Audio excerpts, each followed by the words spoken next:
Hello and welcome to some more Star Citizen. There were some very interesting questions answered in Calling All Devs in regards to group missions, medical gameplay, UEC and the Voyager Direct Store, as well as a few little other ones as well, and we're going to go over them now. Group and player missions. 3.0 has some group-ish missions, but they are bugged and some of them aren't fun due to various issues that the game currently has. They are working on the distress signal player missions, which will make you appear to other players as like an ECN type alert mission. Other players will be able to fly to you when you put a distress signal out as a quantum travel destination and help you. And this is planned for 3.2 currently, as well as like bounty hunter missions that literally will allow you to put bounties on players' heads and then again appear as missions for others in the verse. Longer term, players will be able to share missions with their friends or crews. Missions may have suggestions on how many players should try and take it on, but if you did it with less players, you would get a payout split between less players, so more money between you. You could also advertise that you need a player or a group for a mission on the Contract Manager app as well. It will leave all the management to these missions to players. There's also going to be more party features in the future, including shared aggression. So if someone attacks one of your party, then your whole party has the rights to attack them legally. Friendly fire rules can apply as well, so you may be able to turn off criminal ratings from friendly fire if you wanted to as well. So you go, oh, my mates accidentally shot me, but the party options are a criminal rating, friendly fire off. So you don't have to worry about them being hunted by the police. There will also be ways of transferring ownership or stewardship of cargo, and you'll be able to tell if someone may have stolen cargo in some situations by seeing if the person has rights to transport it or owns it. It will be listed like, this person has stewardship of it, this person has ownership of it, who the hell is this guy, sort of thing. So there's going to be lots of interesting things coming with parties, and those features for parties getting into servers together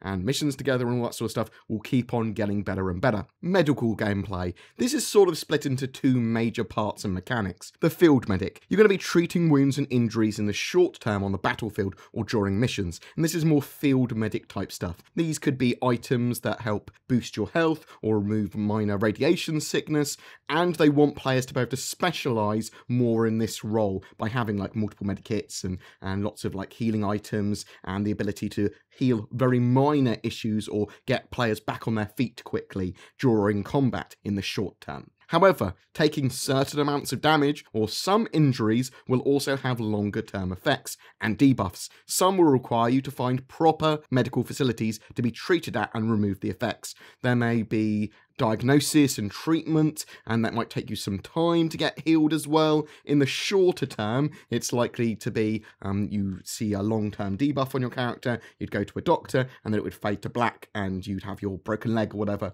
repaired quickly. The example given actually for the longer term kind of uses of this are, if you take multiple leg injuries, you could get a leg fracture. You won't be able to heal that with equipment on the field, and you will require a medical facility. That might have you limping or having your friends carry you to the facility, depending on how bad your injuries are. As a personal note, I do hope that there are stims, splints, and extremely temporary measures to allow you to get back onto your feet so you can get to a facility. And the field medic sort of stuff, for me, should allow you to give like a couple of minutes of desperate situation measures where you can run with a broken leg or at least move with a broken leg even if you're in combat. So the idea of that medic there like jabbing you with a load of stims and giving you a splint quick so that, yeah, you're under attack by Vandal, it's do or die. They are also planning to have various diseases and environmental hazards which can affect your character in a similar way to getting a major injury. So compression sickness, radiation poisoning, broken bones, all that sort of stuff will have different effects on your character and may need you to go to a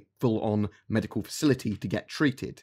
MFDs, so these are the multifunction displays. They're going to be in cockpits and on terminals and that sort of stuff. They are focusing currently on making MFDs more accessible and useful, as well as generally getting a better cockpit experience. They are thinking of having MFDs have further functions and potentially have people be able to link tablets and phones in the future, but not at this stage. They will look at things like that in the future once they've got everything down with all the systems there, I think much closer to release.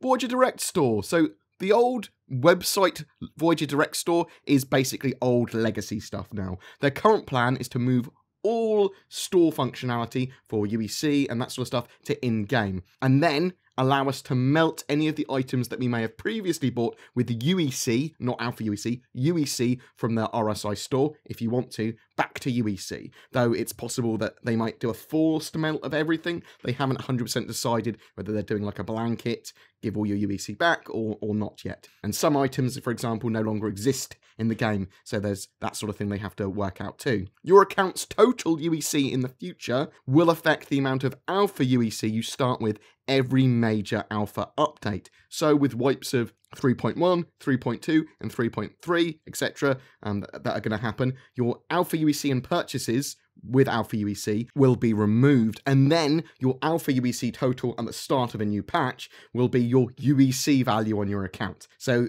this is going to allow them to test a load of systems out. Your UEC is going to actually remain like safe until the game is fully launched or until they convert the game over to UEC. So the Alpha UEC is for testing, so go crazy with it. But if you buy any UEC from the store in the future, that will get added to your account and basically raise your starting cap for Alpha UEC, but it will also give you Alpha UEC then and there in the game too, it seems. Also, UEC that is in game packages or ship packages that you own will start being added to your account for Alpha UEC purposes and testing as well going forward. This is going to allow them to do lots and lots of different testing and balance and help with progression. It does sound that potentially this system might be coming in for 3.1 as well. The Avenger, its variants, and the Mustang rework are all planned for 3.2 as well. Every month we have a giveaway for a ship. For January, it's a Hammerhead gunboat donated by our featured org, IDF, the Intergalactic Defence Force. They are a lawful org that focus on trade, security, escorting and teamwork, and will also dabble in other areas of the game too. Links below if you're interested in checking them out. They are active in 3.0 now, and they have an active Discord to get involved with too. All you need to do, however, to be in for a chance of winning that Hammerhead